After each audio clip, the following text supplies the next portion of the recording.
Conformément à l'article 39 du règlement intérieur du Conseil, j'invite les intervenants principaux suivants à prendre part à cette séance. Madame Bintou Keïta, représentante spéciale du secrétaire général et chef de la mission des Nations Unies pour la stabilisation en République démocratique du Congo, Monsieur Jean-Pierre Lacroix, secrétaire général adjoint aux opérations de paix, et Madame Joy Msuya, sous-secrétaire général aux affaires humanitaires et coordonnatrice adjointe des secours d'urgence. Il en est ainsi décidé.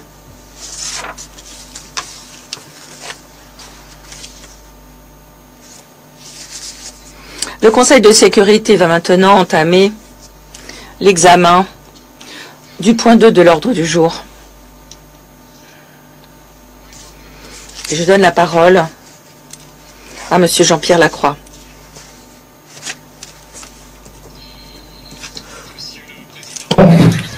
Distingués membres du Conseil de sécurité, Madame la ministre d'État, ministre des Affaires étrangères de la République démocratique du Congo, Monsieur le représentant permanent de la République du Rwanda et autres distingués ambassadeurs et représentants, je remercie le Conseil de sécurité de cette occasion d'intervenir sur la situation prévalente dans l'Est de la République démocratique du Congo.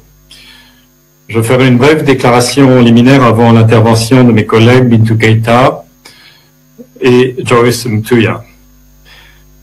Comme cela a été discuté avec la présidence du Conseil de sécurité en raison d'engagements antérieurs dans le cadre d'une visite officielle en République arabe syrienne, je ne serai sans doute pas en mesure de participer à l'ensemble de la séance et je prie les membres du Conseil de sécurité et les autres participants à travers vous, Monsieur le Président, de m'en excuser.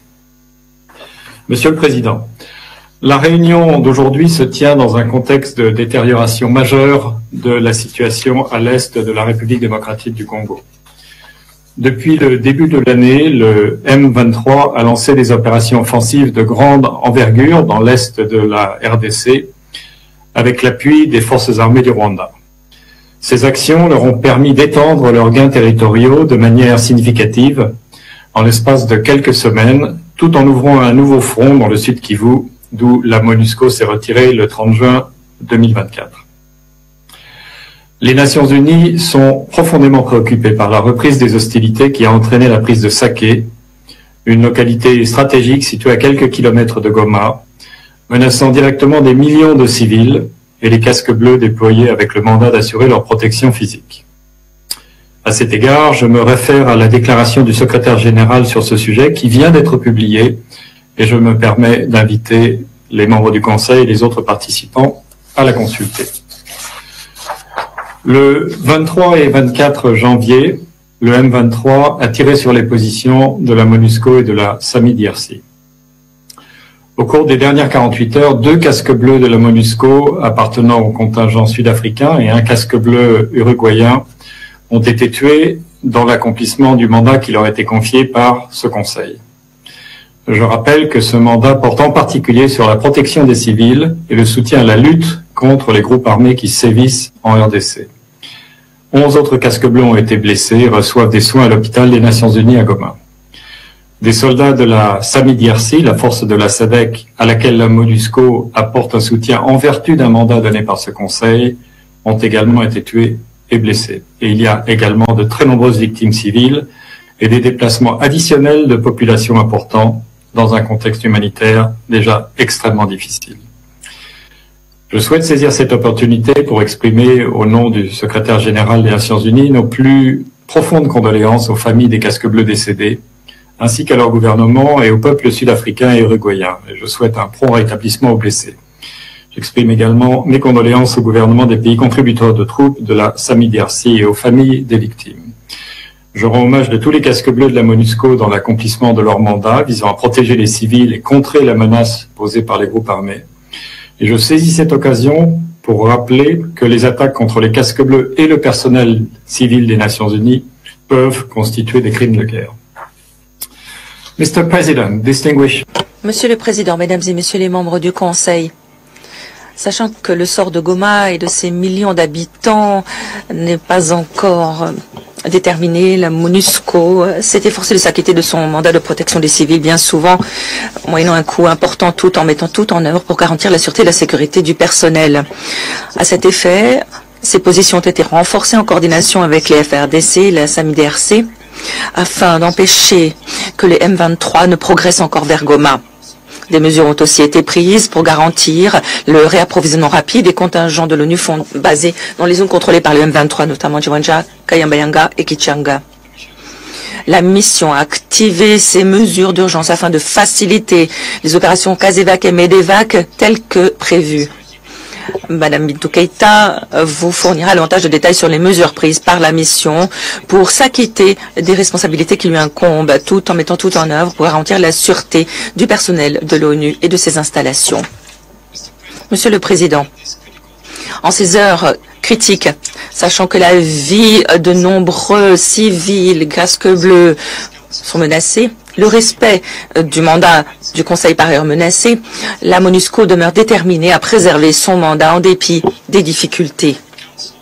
Le Conseil doit rendre hommage aux sacrifices consentis par les casques bleus qui ont sacrifié leur vie en poursuite de ce noble objectif, en sondant un message un peu plus clair au M23 et à ses soutiens, à savoir leurs agissements et la menace qui pèse sur la vie des civils et de l'ONU ne sera tolérée. Toutes les parties au conflit doivent respecter le droit international humanitaire.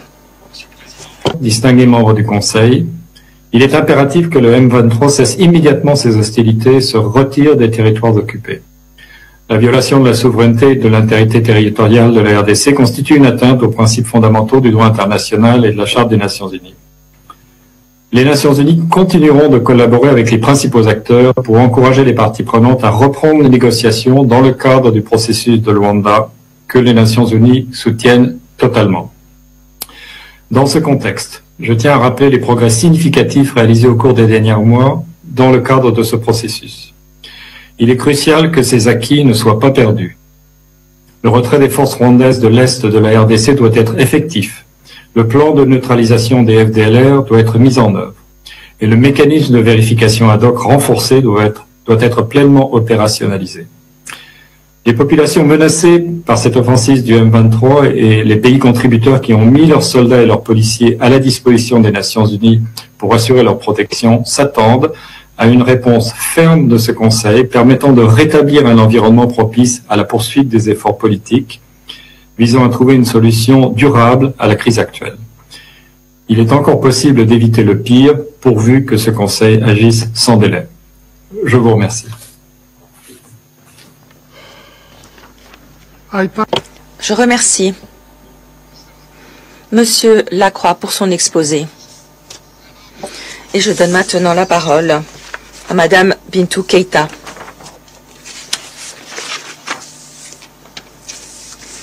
Merci, Monsieur le Président. Mesdames et Messieurs les membres du Conseil de sécurité, merci d'avoir convoqué cette séance d'urgence afin de nous permettre d'aborder les faits nouveaux alarmants survenus dans l'Est de la RDC. Le 23 janvier, le gouverneur militaire du Nord Kivu, le général Peter Chirimwani, a été blessé sur le champ de bataille. Il est ensuite décédé. À ce jour, la MONUSCO a perdu 3 casques bleus qui essayaient de protéger Sake et Goma contre le M23. Je tiens à adresser toutes mes condoléances à la République démocratique du Congo, à son gouvernement, à sa population, ainsi qu'au gouvernement des pays qui fournissent des contingents, ceux qui ont perdu la vie dans le cadre de l'exécution de la mission, du mandat de la mission. Je souhaite aussi un prompt rétablissement aux blessés, y compris nos 11 casques bleus de la MONUSCO. Aujourd'hui, bien que la MONUSCO appuie les efforts sur le terrain, la FRDC, les M23 et les forces rwandaises ont pénétré le site de Munigi, ainsi que les abords de la ville de Goma, entraînant la panique et la fuite des populations. Les routes sont bloquées, l'aéroport ne peut plus être utilisé aux fins des évacuations ou des efforts humanitaires. Le M23 a déclaré l'espace aérien de Goma fermé. En d'autres termes, nous sommes pris au piège. Je demande au Conseil d'agir maintenant pour préserver la population civile, les travailleurs humanitaires et l'ensemble du personnel de l'ONU.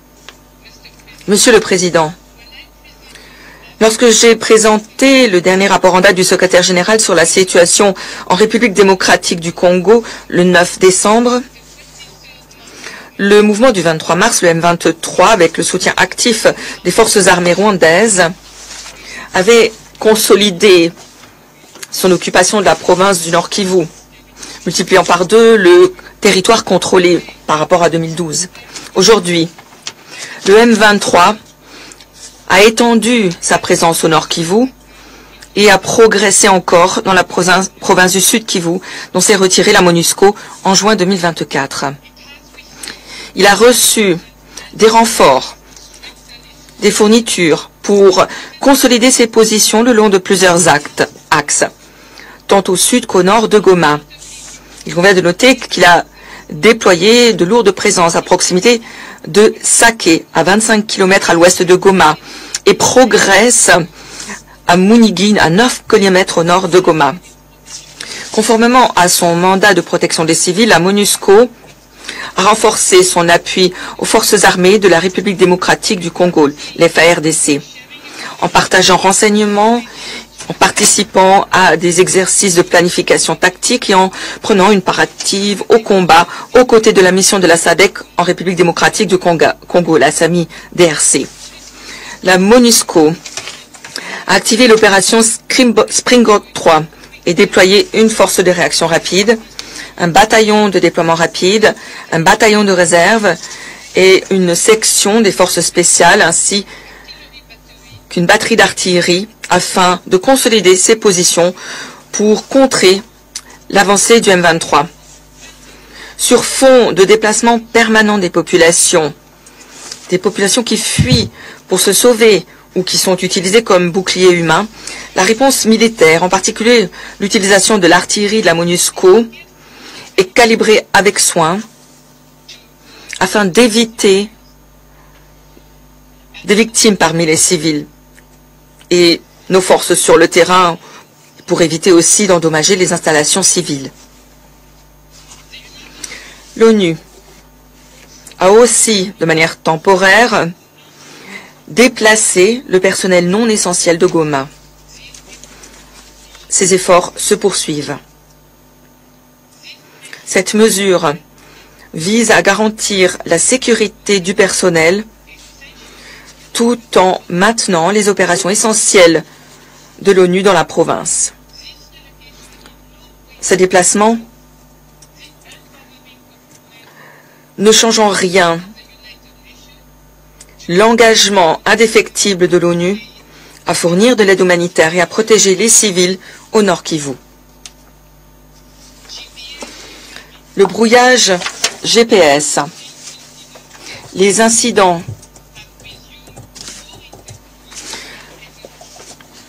ont repris plus intensément que jamais. Ces attaques nuisent à la protection des civils et entravent la sûreté et la sécurité du personnel de l'ONU. La mission est prête à fournir des documents à l'appui de la plainte présentée par la RDC auprès de l'OACI et encourage les membres à faire de même. Alors que la position robuste de la MONUSCO à l'appui des FARDC et de la SAMI-DRC a contribué à lutter contre la mésinformation et la désinformation, les autorités congolaises et la MONUSCO continuent de coordonner leur communication conjointe pour garantir la transmission d'un message clair et à l'unisson. Il n'en demeure pas moins que je me dois d'attirer l'attention du Conseil sur une augmentation inquiétante des discours de haine menés par des affiliés au M23 en ligne. Ces discours de haine me cible moi en tant que représentante spéciale du secrétaire général, mais aussi le porte-parole de la mission qui a fait l'objet de menaces de violences sexuelles. Je demande aux autorités congolaises de condamner sans embâche les discours de haine qui ciblent tout particulièrement les défenseurs et défenseuses des droits humains et les acteurs et actrices de la société civile. À ce stade, 32 défenseurs des droits humains au moins ont contacté la MONUSCO pour demander des mesures de protection. En réponse, la mission a mis en place des mécanismes individuels de protection avec les réseaux de droits humains. Plus que jamais, nous devons trouver une solution politique. Une déplacée du Nord Kivu a récemment insisté que même la Seconde Guerre mondiale s'est terminée grâce au dialogue. J'appelle donc la RDC et le Rwanda à poursuivre les négociations politiques dans le cadre du processus de Luanda. À ce titre, la rhétorique hostile et les accusations mutuelles doivent cesser pour laisser place à des échanges et des actions constructives. Je salue les efforts de la communauté internationale pour préserver ce processus, surtout après le sommet avorté du 15 décembre 2024.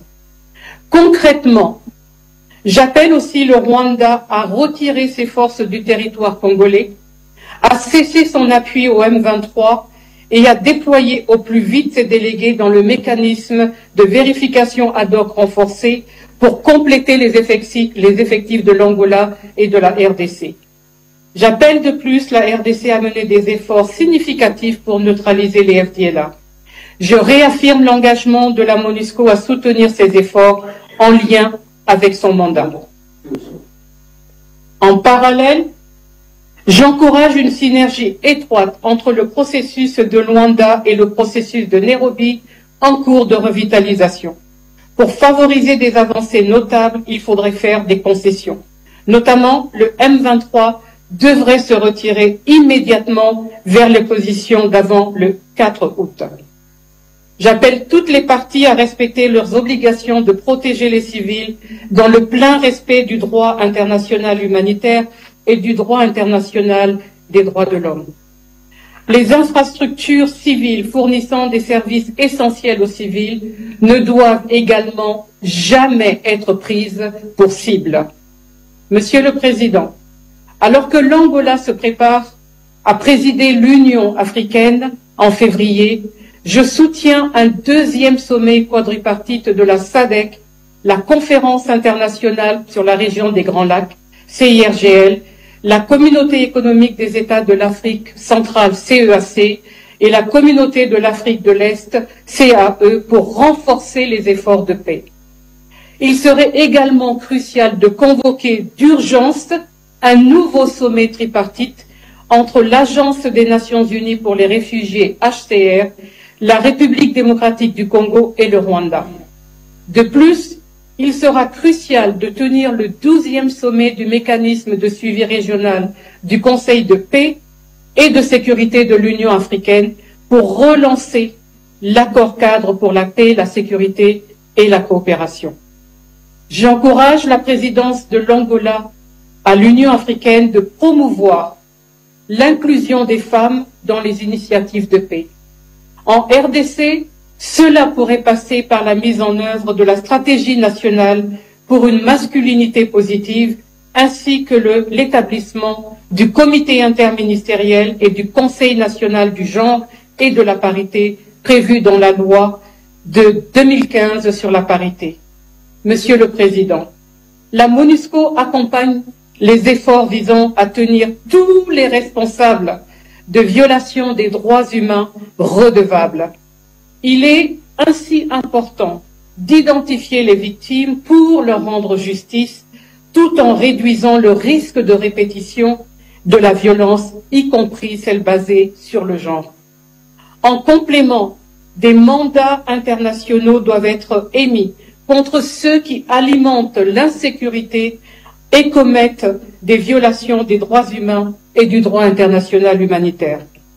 Avec l'envoyé spécial pour la région des Grands Lacs, l'ambassadeur Wang Xia, et tous mes autres collègues, J'appelle le Conseil à prendre des mesures décisives, y compris des sanctions ciblées contre les auteurs des violations.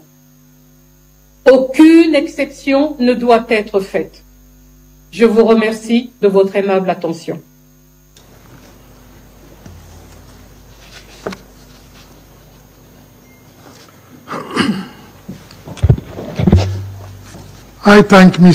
Je remercie Madame Keita pour son exposé. Je donne maintenant la parole à Madame Joyce Msuya. Monsieur le Président, Mesdames et Messieurs les membres du Conseil de sécurité, merci de me donner la possibilité d'intervenir au Conseil au sujet de la situation humanitaire en République démocratique du Congo. Monsieur le Président, la crise dans l'est de la RDC est à un moment périlleux. La situation se détériore très rapidement. Et si les hostilités se propagent à Goma, un centre urbain densément peuplé, les retombées sur les civils pourraient être dévastatrices. Plus de 21 millions de personnes ont déjà besoin d'assistance dans le pays. Il s'agit d'un des chiffres les plus élevés à travers le monde. Près d'1 million de personnes ont déjà fui dans les pays voisins. L'escalade dans l'est du pays risque d'exacerber encore cette situation humanitaire difficile. Dans le nord et dans le sud du Kivu, des centaines de civils ont été tués et blessés ces dernières semaines. Des centaines de milliers ont dû fuir leurs maisons ou leurs abris, souvent à maintes reprises, pour échapper aux échanges de tirs, aux frappes, surtout aux alentours de Sake et Minova. L'accès humanitaire est limité en raison de l'insécurité qui prévaut. Les hôpitaux, y compris ceux d'Endosho et de Keshero à Goma, ont dépassé leur capacité. Les infrastructures médicales de Minova sont en difficulté pour venir en aide à des centaines de personnes ayant besoin de traitement suite à des blessures liées à des échanges de tirs ou de shrapnel. Les bombardements des sites de personnes déplacées surpeuplées à Sake, à Minova et dans les alentours ont fait des victimes, y compris parmi les enfants. Des abris ont été détruits, ce qui suscite la panique et le déplacement. Je suis préoccupée par les retombées sur les femmes et les filles. Nous savons que les violences sexuelles et sexistes ont augmenté de 300% ces dernières années. 2/3 des cas sont à déplorer dans les trois provinces de l'Est, du Nord Kivu, du Sud Kivu et de l'Ituri. Le secrétaire général a insisté sur la nécessité de défendre le droit international humanitaire et les droits humains. Il a appelé à un accès humanitaire immédiat et sans entrave aux populations dans le besoin. Je me fais l'écho de cet appel. Nous exhortons les parties à protéger les civils et les infrastructures critiques dont les civils dépendent. Nous appelons à respecter les sites de déplacement qui sont des sites civils. Nous appelons à éviter des systèmes explosifs et autres artilleries lourdes dans des zones peuplées. C'est particulièrement important alors que les hostilités risquent de toucher Goma et que nous courons un risque de conflit dans des zones urbaines. Toutes les parties doivent s'assurer de préserver les civils et les infrastructures civiles dans le cadre des opérations militaires. Monsieur le Président, en ces temps difficiles, nos partenaires humanitaires poursuivent courageusement et de façon inlassable leurs efforts pour mener à bien des opérations vitales en négociant les possibilités d'accès, en fournissant des soins de santé critiques via nos partenaires, notamment des ONG chargées d'acheminer une assistance médicale et alimentaire. Mesdames et Messieurs les membres du Conseil, afin de faire face à cette crise humanitaire et éviter qu'elle ne s'aggrave, j'ai 3 requêtes. Premièrement, j'exhorte le Conseil et ses membres à peser de tout leur poids pour s'assurer que le droit international humanitaire soit respecté par toutes les parties. Les civils doivent être protégés. Les sites de déplacement des civils et les infrastructures médicales doivent être protégés. Un accès humanitaire sûr, rapide et sans entrave à ceux qui sont dans le besoin doit être garanti. Deuxièmement, alors que nous entamons l'année et que de nombreuses sources de financement sont indisponibles ou retardées pour différentes raisons, un financement adéquat et durable est nécessaire pour permettre l'action humanitaire d'urgence. Face à l'ampleur et la gravité de la situation, nous avons mobilisé 17 millions du CERF pour procéder à des interventions vitales immédiates. Toutefois, que les choses soient claires, des ressources supplémentaires sont urgemment nécessaires. Troisièmement, j'exhorte les membres du Conseil et tous les États membres à peser de tout leur poids pour mettre fin aux hostilités. L'ampleur des souffrances en RDC requiert notre attention urgente. Le sort des femmes, des hommes, des enfants de ce pays ne saurait rester ignoré. Merci. Souya for her briefing. Je remercie Madame Msoya pour son intervention. La parole est maintenant aux membres du Conseil souhaitant faire des interventions.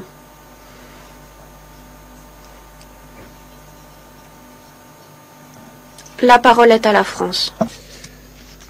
Monsieur le Président, je remercie tout d'abord le secrétaire général pour les opérations de paix, la représentante spéciale du secrétaire général et la sous-secrétaire générale pour les affaires humanitaires. Je salue la présence parmi nous de la ministre des Affaires étrangères de la République démocratique du Congo. Le Conseil de sécurité se réunit aujourd'hui en raison de la détérioration rapide de la situation dans le Nord Kivu, en République démocratique du Congo, de la prise de Saké et de l'encerclement de Goma par le M23, permis par le soutien actif des forces de défense du Rwanda. La situation est grave et ce Conseil doit en prendre la mesure. La France réaffirme sa solidarité envers la République démocratique du Congo et son attachement indéfectible à son intégrité territoriale et à sa souveraineté.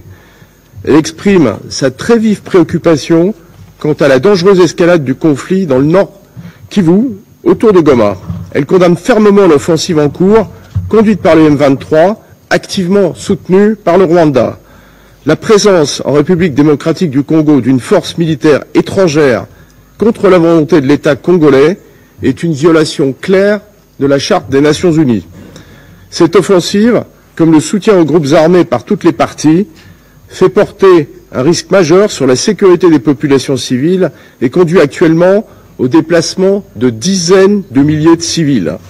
Le M23 doit cesser immédiatement son offensive et se retirer des territoires dont il a pris le contrôle. La France appelle instamment à un retour au cessez-le-feu et une reprise du dialogue. Il n'y a pas d'issue militaire au conflit. Le président de la République, Emmanuel Macron, l'a rappelé hier au président Kagame et Tshisekedi, avec lesquels il s'est entretenu. Le dialogue engagé dans le cadre des processus de Luanda et de Nairobi, avec le plein soutien de la France, doit reprendre sans délai. Un processus politique doit redémarrer. La France est prête à l'appuyer. La force n'est pas une option.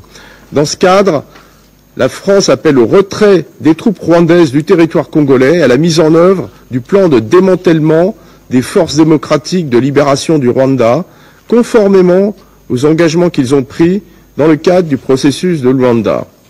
Enfin, la France exprime tout son soutien à la MONUSCO, qui joue un rôle indispensable pour la protection des civils et dont le mandat a été renouvelé à l'unanimité le 20 décembre dernier. Nous condamnons fermement les attaques menées par le M23 à son encontre, qui ont déjà conduit à la mort de plusieurs casques bleus ces derniers jours. Nous rappelons que les attaques contre les casques bleus sont susceptibles de constituer des crimes de guerre. Nous saluons le courage des soldats déployés dans le cadre de la MONUSCO et nous exprimons nos condoléances aux familles de ceux ayant fait le sacrifice ultime, ainsi qu'à l'Afrique du Sud, à l'Uruguay et au Malawi. La France condamne également toutes les mesures qui entravent la capacité de la MONUSCO à mener à bien son mandat, en particulier le déploiement de systèmes de missiles sol-air et de brouillage des signaux GPS dans les zones contrôlées par le M23, avec le soutien direct des forces de défense rwandaises. Monsieur le Président, les réactions de la communauté internationale doivent être à la mesure des conséquences humanitaires et politiques que provoque l'offensive en cours du M23, soutenue par les forces de défense du Rwanda. La France appelle l'ensemble du Conseil de sécurité à se mobiliser et à condamner d'une même voix cette menace grave à la paix et à la sécurité régionale et internationale, comme le secrétaire général des Nations Unies l'a à nouveau fait ce matin dans des termes très clairs. Je vous remercie. Je remercie le représentant de la France pour son intervention. Je donne la parole à la Sierra Leone. Merci, Monsieur le Président. J'ai l'honneur de m'exprimer au nom des membres A3+, à savoir l'Algérie, le Guyana, la Somalie et mon pays, la Sierra Leone. Nous remercions très sincèrement le secrétaire général adjoint Jean-Pierre Lacroix, la représentante spéciale Madame Bintou Keïta et la sous-secrétaire générale Joyce Msuya pour leur exposé complet et détaillé sur la situation alarmante dans l'Est de la République démocratique du Congo. Nous nous félicitons de la participation de son Excellence Thérèse Kayikwamba Wagner, ministre des Affaires étrangères de la RDC. Nous saluons les représentants du Rwanda, de l'Angola, de l'Uruguay et de l'Afrique du Sud. Leur participation à cette réunion est importante. Avant tout, nous faisons part de nos condoléances au gouvernement de la RDC et à la famille du général Peter Chirimwami, gouverneur du Nord Kivu. Nous sommes solidaires avec les familles des casques bleus de l'ONU qui ont perdu la vie et des membres du contingent de la SAMI RDC qui ont perdu la vie. Nous souhaitons un prompt rétablissement à ceux qui ont été blessés. Nous faisons part de notre solidarité avec l'ONU et avec les acteurs humanitaires sur le terrain qui poursuivent leur travail indispensable dans des conditions profondément difficiles et dangereuses. Monsieur le Président, ces derniers jours, les A3+, ont été en contact avec un nombre important de parties prenantes pour évaluer comment le Conseil pouvait venir en aide à la population congolaise et mettre fin aux violences dans l'est du RDC suite à l'interruption du cessez-le-feu par le M23. Nos consultations avec les gouvernements de la RDC et du Rwanda, ainsi que nos discussions avec le secrétariat de l'ONU, nous ont renforcés dans notre conviction, à savoir que la solution au conflit doit être politique et non militaire. Dans ce contexte, nous affirmons que les processus de Luanda et de Nairobi sont des solutions viables pour la paix. Soyons clairs, lorsque nous appelons à une solution politique, nous indiquons également que la souveraineté et l'intégrité territoriale de la RDC doit être respectée par tous les acteurs, étatiques et non étatiques. Au vu de l'évolution de la situation en RDC, nous aimerions insister sur les éléments suivants. Premièrement, nous condamnons fermement la prise pour cible de casques bleus et du personnel militaire de la SAMI RDC lors de l'offensive du M23. Nous félicitons la MONUSCO qui préserve sa posture de défense pour protéger les civils et s'acquitter de son mandat. Nous appelons à une coordination constante entre la MONUSCO, les FARDC et la SAMI RDC conformément au mandat en vigueur et aux résolutions pertinentes du Conseil. Nous condamnons fermement le leurrage et le brouillage de signaux GPS utilisés par la MONUSCO. Nous appelons le mouvement M23 à cesser ses activités de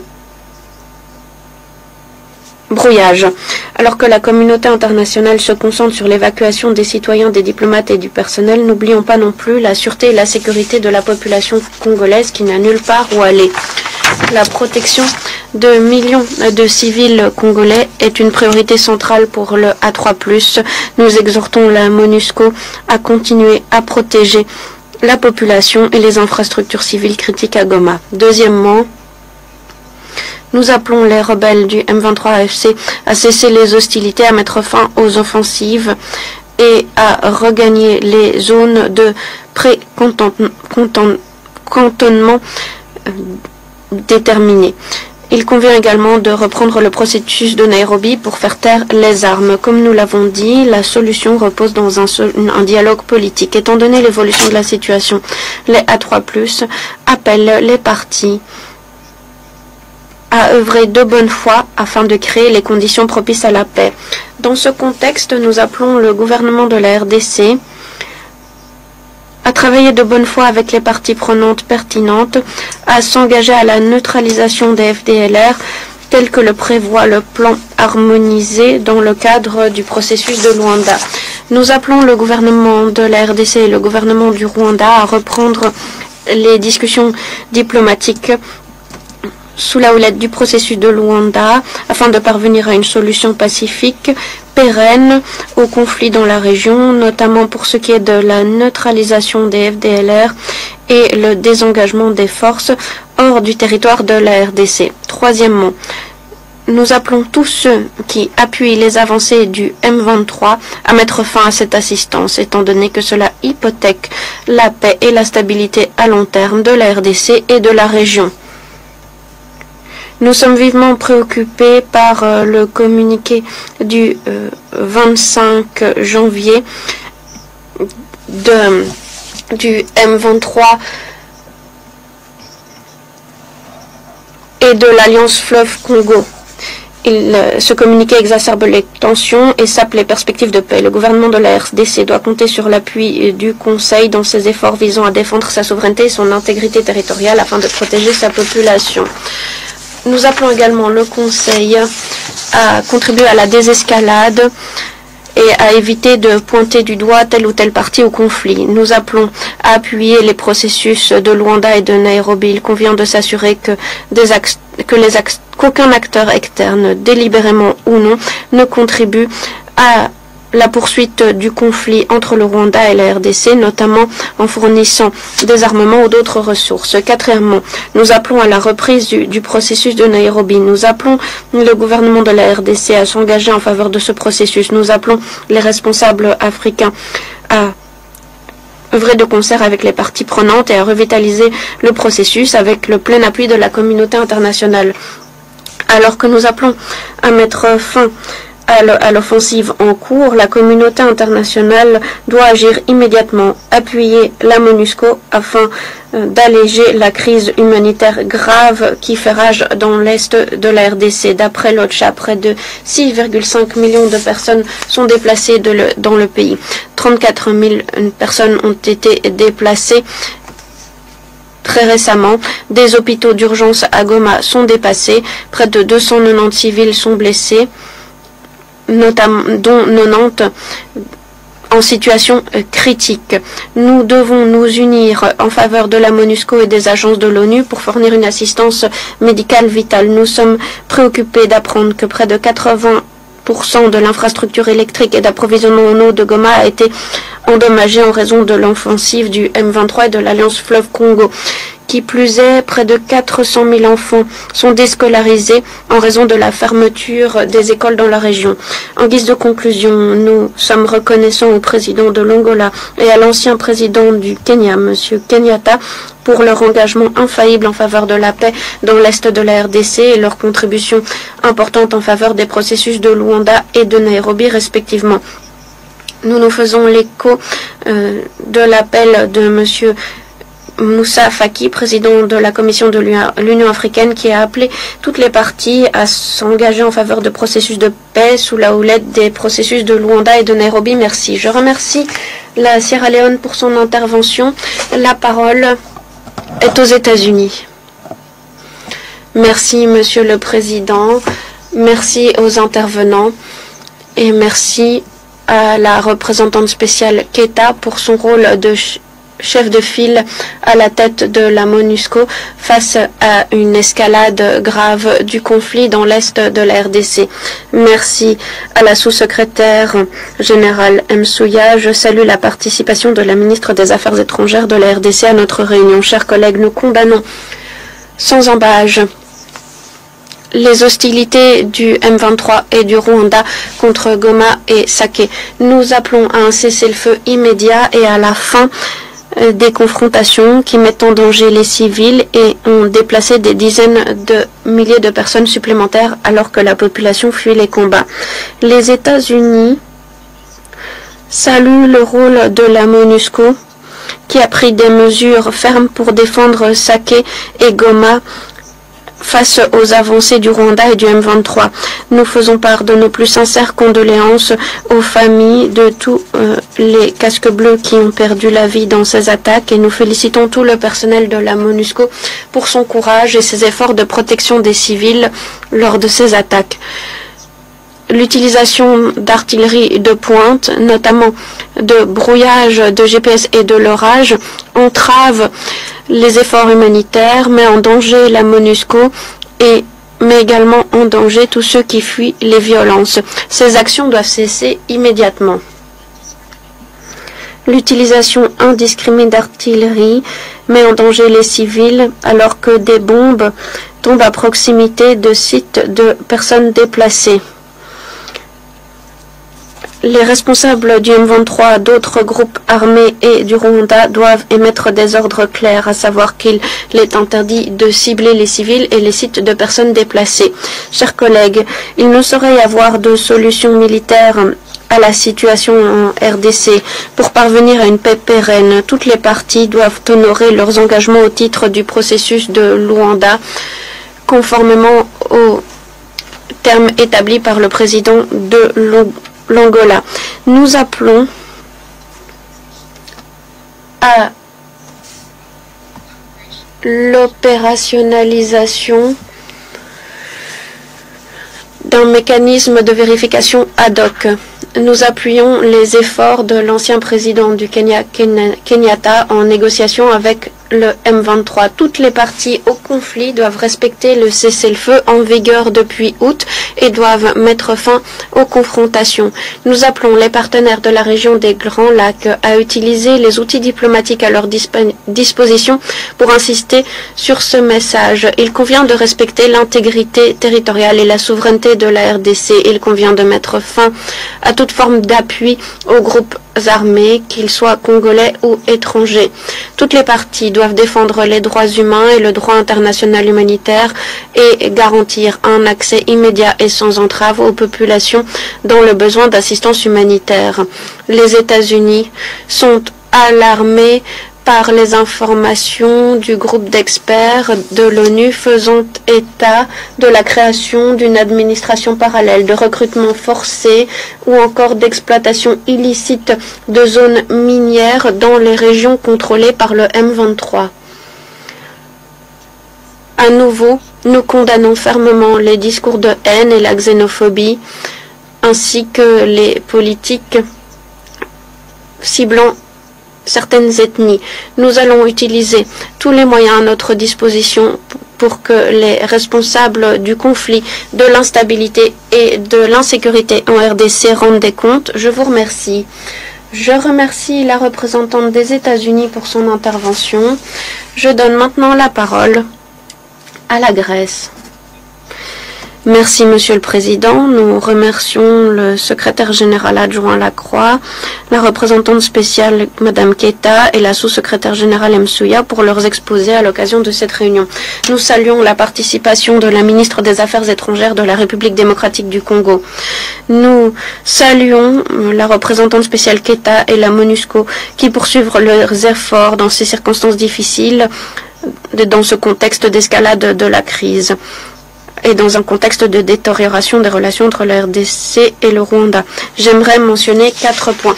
Nous condamnons les violations flagrantes du cessez-le-feu suite aux avancées du M23 dans le Nord Kivu. Le M23 doit revenir sur ses positions précédentes et mettre fin au siège de Goma.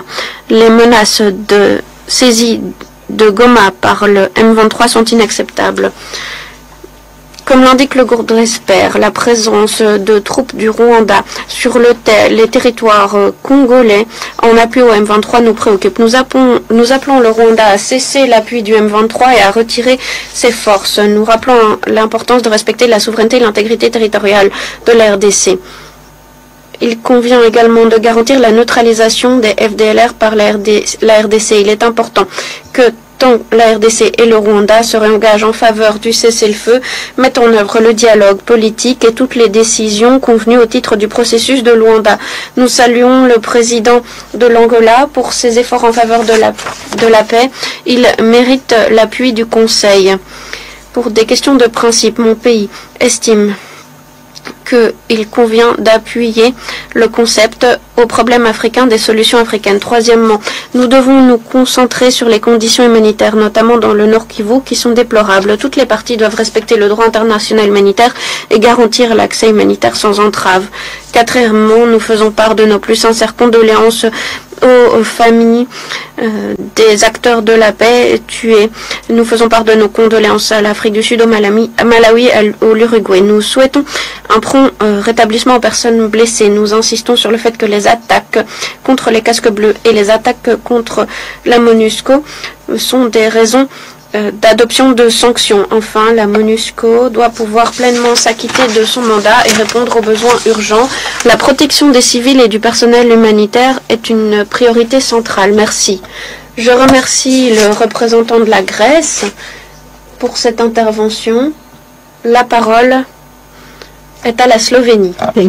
Merci, Monsieur le Président. Je remercie le secrétaire général adjoint Lacroix, la représentante spéciale Keita et la sous-secrétaire générale Msuya pour leur mise à jour sur la situation alarmante dans l'Est de la RDC. Les mots ne suffisent pas à décrire l'ampleur et la gravité de la situation dont nous sommes témoins au Nord Kivu, alors que je vous parle. Nous ne pouvons pas demeurer indifférents ou silencieux face à ces événements. Monsieur le Président, la Slovénie est vivement alarmée par la récente rapide escalade de la violence dans l'Est de la RDC. La saisie de vastes pans de territoire, le déplacement de centaines de milliers de civils et la violation flagrante du droit international sont autant d'atteintes directes à la paix et à la stabilité de la région. Elles sapent les processus de Luanda et de Nairobi, constituent une violation des accords de cessez-le-feu. La prise de Minova et de Sake, parallèlement à la menace qui pèse sur Goma, suscite nos vives préoccupations et pourrait avoir des conséquences sécuritaires et humanitaires catastrophiques. Nous condamnons catégoriquement les agissements des M23 et exigeons la cessation immédiate de toutes les hostilités. Nous leur demandons de cesser immédiatement toutes les attaques visant Goma et de mettre un terme à tous les plans visant à prendre tout ou partie de la ville. Nous demandons le retrait intégral et sans condition de leurs forces des territoires qui ont été saisis. Nous réitérons notre appel vigoureux au Rwanda afin qu'il cesse immédiatement de soutenir les M23 et retire pleinement ses forces du territoire de la RDC.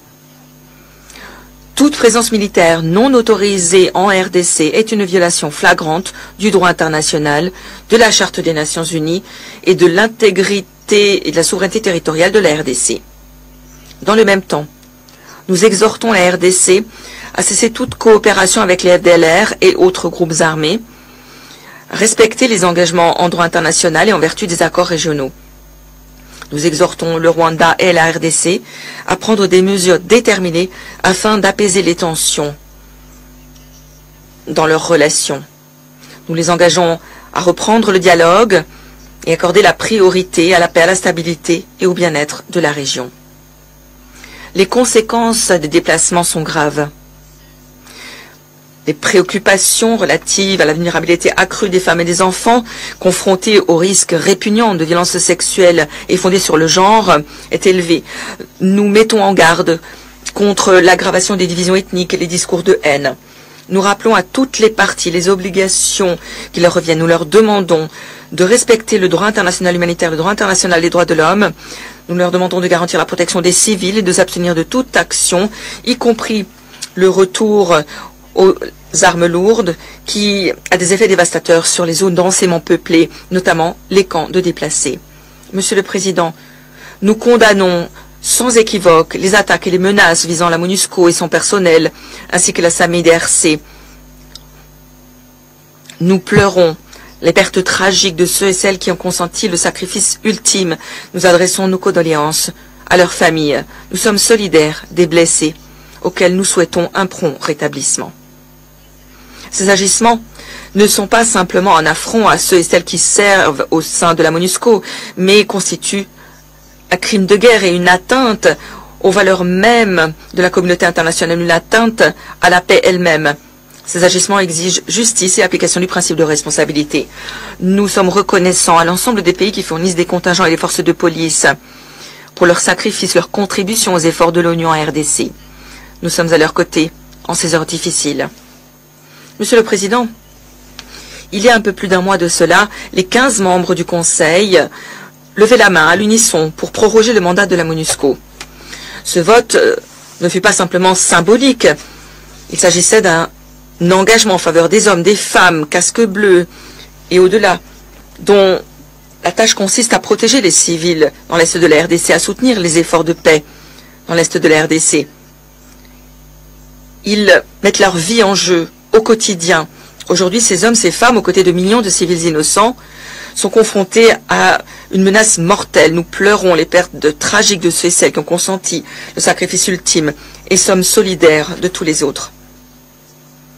Chers collègues, la communauté internationale et le Conseil ne peuvent pas se permettre de demeurer passifs face à cette crise.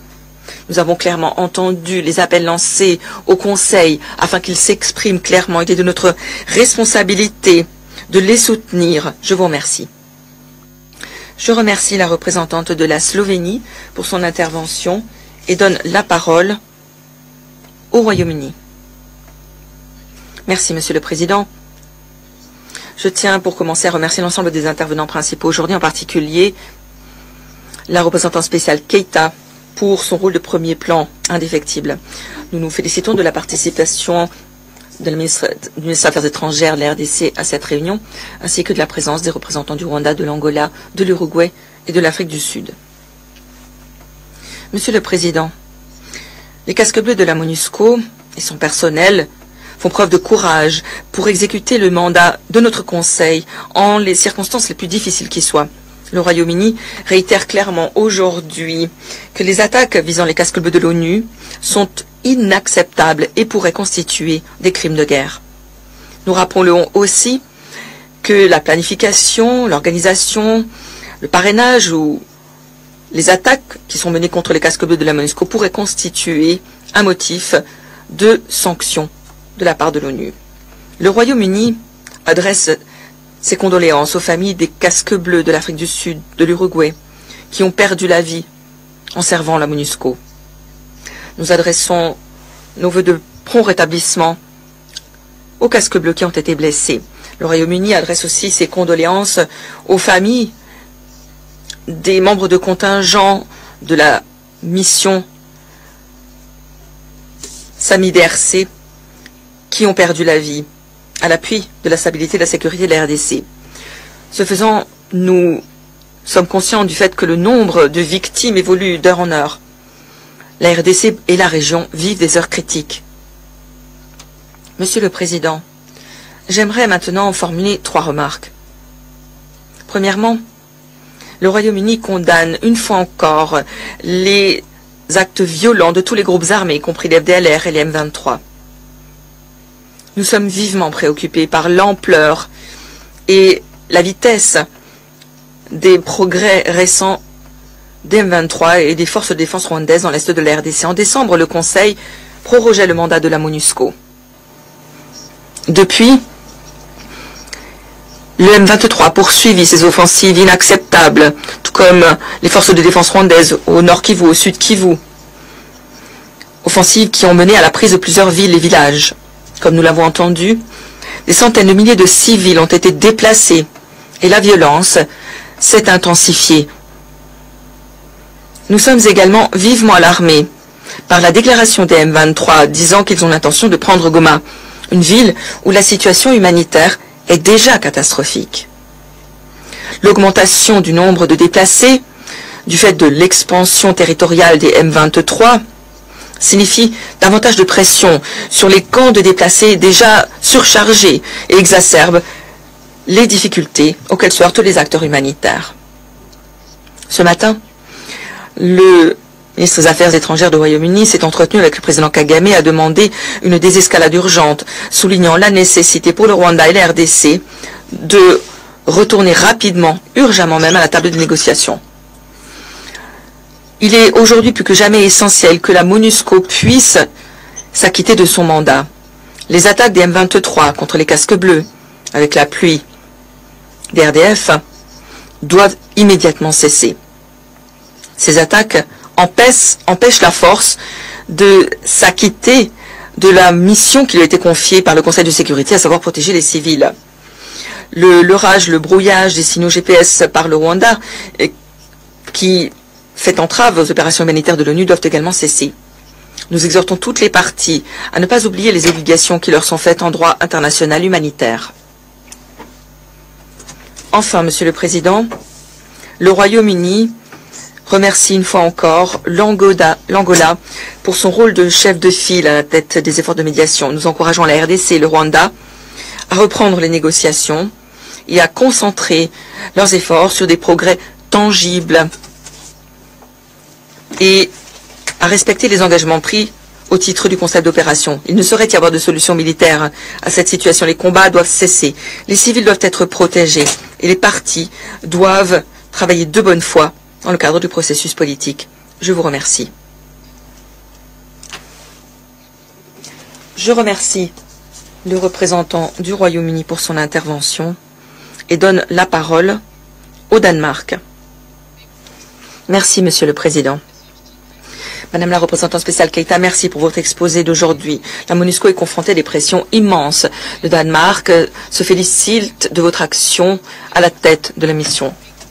Nous remercions aussi Madame Souya et par son truchement l'ensemble des humanitaires en RDC, ainsi que le secrétaire général adjoint Lacroix, le département des opérations de paix pour leurs efforts inlassables à l'appui de nos casques bleus. Je me félicite de la présence du ministre des Affaires étrangères Wagner à cette séance. J'aimerais pour commencer adresser toutes nos condoléances aux familles, aux amis, aux collègues des casques bleus courageux qui ont consenti le sacrifice ultime au service de la paix. Monsieur le Président, alors que je vous parle, les M23, avec l'appui des forces de défense rwandaises, progressent vers Goma. Le Danemark condamne en les termes les plus vigoureux l'offensive des M23 à Goma et la récente prise de Minova et Sake. Les souffrances humaines qui en ont découlé et qui continuent de découler sont inimaginables et inacceptables. Il ne fait aucun doute que cette offensive, ainsi que la présence militaire de Rwanda en RDC, sont des violations claires de l'accord de cessez-le-feu, des violations claires de la Charte des Nations Unies, des violations claires de l'intégrité territoriale de la RDC. Nous demandons M23 et ODR de cesser ces opérations, de se retirer des zones occupées immédiatement. Monsieur le Président, la MONUSCO opère dans des circonstances extrêmement difficiles, confrontée à une opposition hostile qui utilise le brouillage des signaux GPS et des armes de pointe.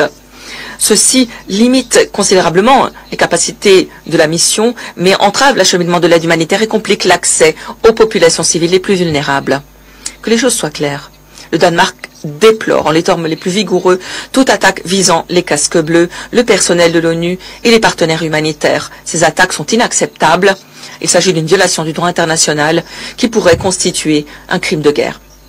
Monsieur le Président, l'Est de la RDC est depuis longtemps confronté à de multiples crises. La situation humanitaire y est catastrophique. Avec les avancées du M23, la protection des civils est menacée, notamment dans les camps de déplacés surchargés. La violence sexuelle est fondée sur le genre, le recrutement d'enfants, les discours de haine, la xénophobie, les assassinats sommaires et autres violations du droit international humanitaire, ainsi que les violations des droits humains, ont été largement signalées et documentées. Nous sommes vivement préoccupés s'agissant de la protection des civils. Nous demandons à toutes les parties de respecter immédiatement le droit international humanitaire et le droit international des droits de l'homme. Toutes les parties responsables doivent rendre des comptes. La protection des civils, y compris des défenseurs des droits humains, des journalistes et de la société civile, doit être assurée. Il est urgent de garantir la sécurité de tous les travailleurs médicaux et du personnel humanitaire, y compris dans les camps de déplacés. L'accès humanitaire, les couloirs humanitaires doivent être préservés, tant pour ceux qui fuient que pour ceux qui restent. Monsieur le Président, la RDC est confronté à un conflit civil depuis plus de 30 ans. Nous sommes aujourd'hui à l'aube d'un conflit à plus grande échelle qui pourrait avoir des conséquences dévastatrices, non seulement pour le peuple congolais, mais pour toute la région. Nous exhortons toutes les parties à agir de bonne foi, à reprendre immédiatement les processus robustes existants pour régler le conflit. Nous faisons l'écho du secrétaire général et exhortons la RDC et le Rwanda à demeurer pleinement engagés dans le cadre du processus de Luanda. L'élan doit être préservé. La neutralisation des FDLR, le retrait des forces rwandaises doivent être garantis, tout comme l'application rapide du mécanisme de vérification ad hoc renforcé. Nous exhortons le Rwanda à envoyer son représentant au mécanisme immédiatement. Le Danemark appuie pleinement le processus de Luanda et le processus de Nairobi. Nous exhortons vigoureusement le Rwanda à cesser immédiatement d'appuyer le M23, l'engageant à retirer ses forces. Et la RDC doit immédiatement cesser de soutenir les FDLR. Les groupes d'experts ont largement documenté leurs agissements. L'exploitation illégale des ressources naturelles dans l'est de la RDC est un facteur premier d'instabilité dans la région des Grands Lacs. Elle doit cesser. Nous encourageons le Rwanda et la RDC à enquêter et poursuivre tous les responsables et les réseaux concernés. Monsieur le Président, pour conclure, alors que je vous parle, le peuple congolais souffre. Ces souffrances sont largement antérieures à cette réunion. Elles sont liées au passé. Mais la population attend du Conseil qu'il agisse. Je vous remercie. Je remercie la représentante du Danemark pour son intervention et donne la parole à la Chine. Merci, Monsieur le Président. Je remercie la représentante spéciale Keita, le secrétaire général adjoint Lacroix et le sous-secrétaire général Msuya pour leurs exposés. Ces derniers jours, les tensions ont considérablement augmenté dans l'est de la RDC. Les M23 ayant lancé des offensives au nord Kivu, prenant des villes clés telles que Sake, Minowa, Masisi. Les victimes et les déplacements parmi les civils sont importants. Il est choquant de constater que le M23 vise les positions de la MONUSCO. Ces attaques ont causé la mort de casques bleus de l'ONU et en ont blessé un certain nombre aussi. Sans oublier le nombre de victimes enregistrées parmi les troupes de la SAMI-DRC. Nous condamnons ces attaques des M23 contre les casques bleus et les civils. Nous exprimons toutes nos condoléances aux familles des victimes. Étant donné la situation dans l'est de la RDC, j'aimerais ici souligner ce qui suit. Premièrement, la Chine exhorte les M23 à cesser ces attaques immédiatement. Actuellement, les M23 poursuivent leurs attaques et revendiquent la prise de Goma, une source de vive préoccupation pour la Chine. Le risque d'escalade des combats est éminemment inquiétant. Les agissements des M23 constituent des violations graves de l'accord de cessez-le-feu et menacent la paix et la stabilité de la région.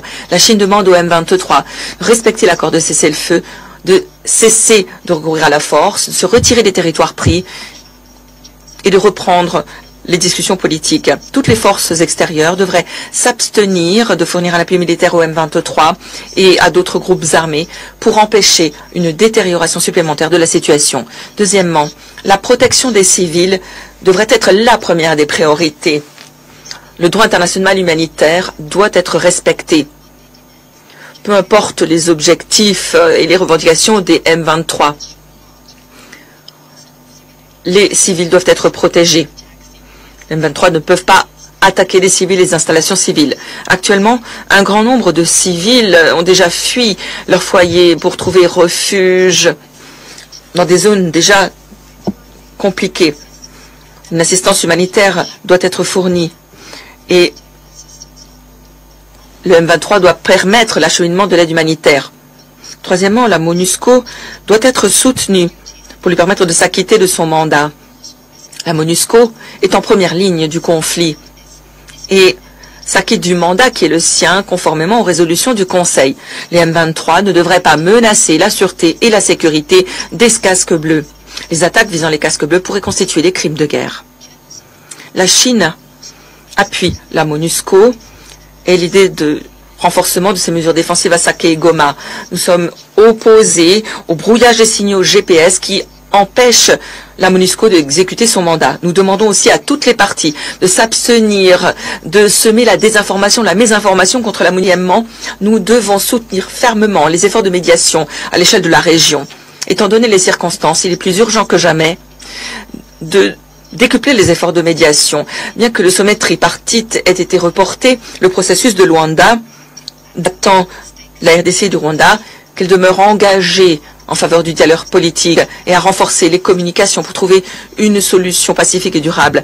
Nous appuyons l'Angola et les autres parties qui poursuivent leurs efforts diplomatiques afin d'apaiser les tensions. Nous espérons que la représentante spéciale et Monsieur le Président, la Chine réitère son appui inébranlable à la souveraineté et à l'intégrité territoriale de la RDC. Nous appuyons les efforts déployés par le gouvernement de la RDC pour préserver la sécurité nationale. Nous soutenons l'idée pour le Conseil de s'exprimer d'une seule et même voix dans les plus brefs délais pour créer les conditions propices à la RDC et pour préserver la stabilité de la région. Je vous remercie. Je remercie le représentant de la Chine. Et je donne la parole au Pakistan. Décrivant ce qui règne dans l'est de la RDC, nous nous félicitons de la participation à cette séance du ministre des Affaires étrangères de la RDC, ainsi que la présence du Rwanda, de l'Angola et d'autres pays. Permettez-moi les remarques suivantes. Premièrement, le Pakistan appuie la souveraineté et l'intégrité territoriale de la RDC, conformément aux principes contenus dans la Charte des Nations Unies. Nous déplorons toute intervention étrangère dans ses affaires internes. Nous demandons le retrait des forces rwandaises du territoire de la RDC. Deuxièmement, nous condamnons fermement les attaques au nord et au sud Kivu par les M23. Les M23 ont pris Saké et encerclé Goma, causant de multiples victimes parmi les civils. Ils ont par ailleurs attaqué les casques bleus de l'ONU et africains. Plusieurs ont perdu la vie, d'autres ont été blessés. Ces attaques qui visent les civils et les casques bleus de l'ONU, casques bleus déployés en vertu d'un mandat du Conseil de sécurité, constituent des crimes de guerre. Les responsables de ces attaques, ceux qui les soutiennent ou les parrainent, doivent rendre des comptes. Nous exigeons du M23 qu'il cesse immédiatement ces attaques, qu'il se retire des zones occupées et respecte l'accord de cessez-le-feu du 31 juillet 2024. Nous leur demandons aussi de cesser de brouiller les signaux GPS et les activités de leur âge. Nous adressons toutes nos condoléances à l'Afrique du Sud, à l'Uruguay, aux familles des casques bleus qui ont perdu la vie sur l'autel de cette noble cause qu'est la préservation de la paix et de la sécurité. Troisièmement, nous exhortons une réponse urgente à la crise humanitaire dans l'est de la RDC. L'aide doit parvenir à toutes les populations touchées par ces offensives du M23.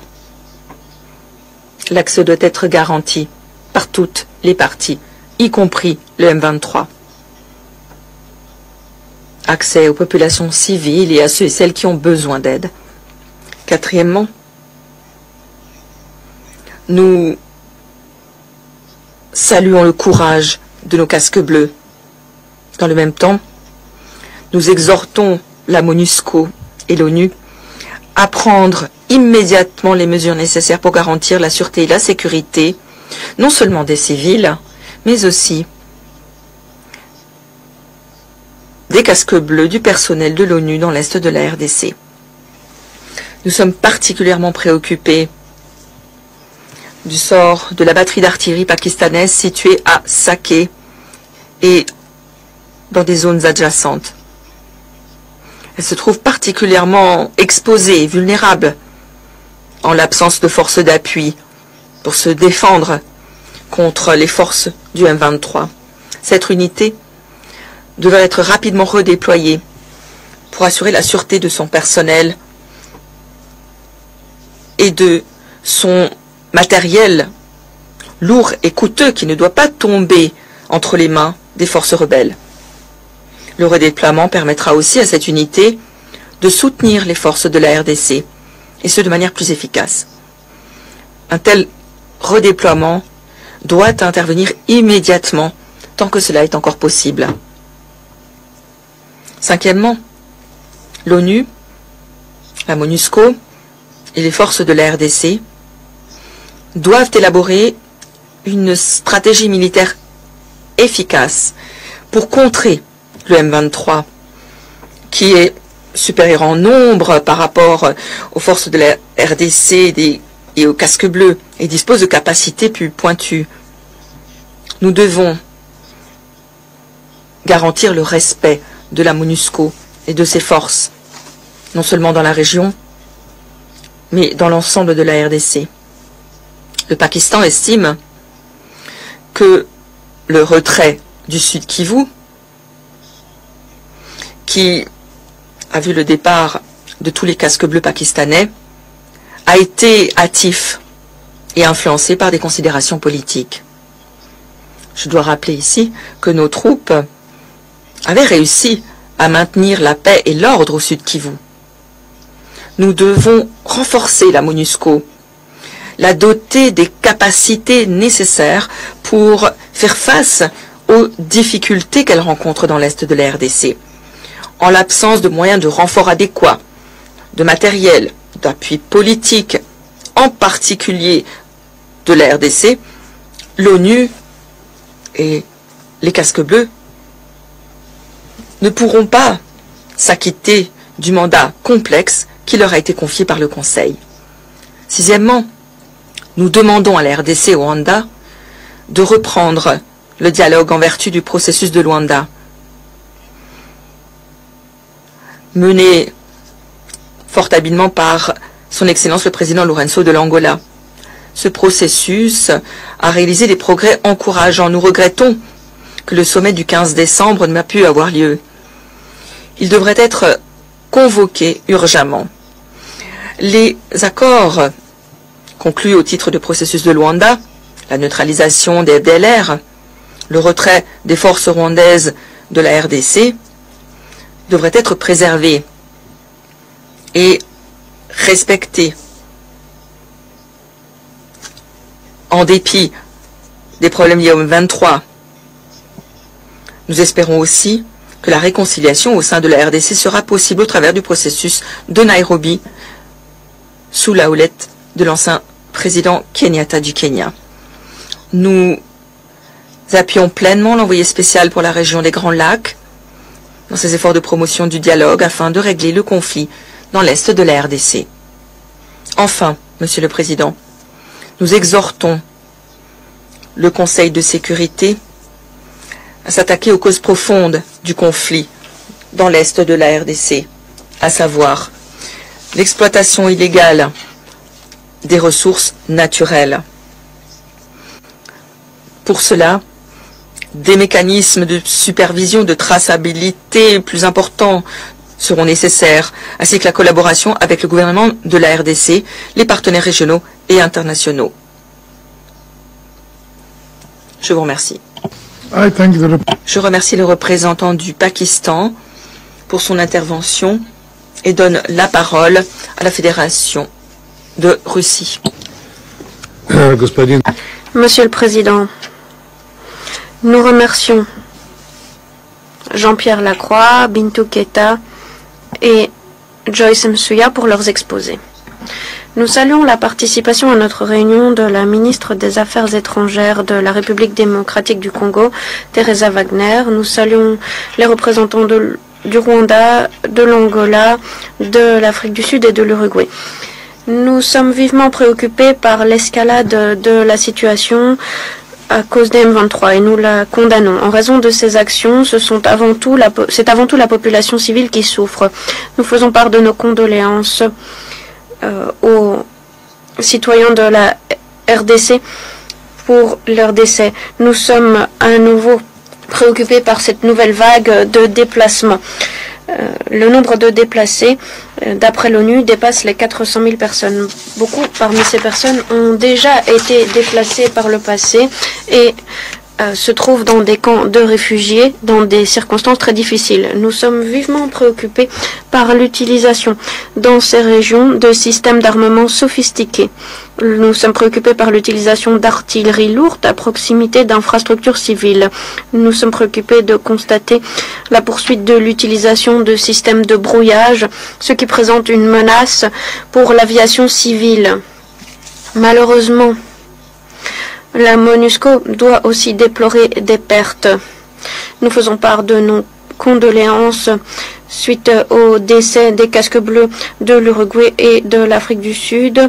Nous faisons part de nos condoléances à leur gouvernement et nous souhaitons prompt rétablissement aux personnes blessées. Nous condamnons fermement toute attaque contre les casques bleus.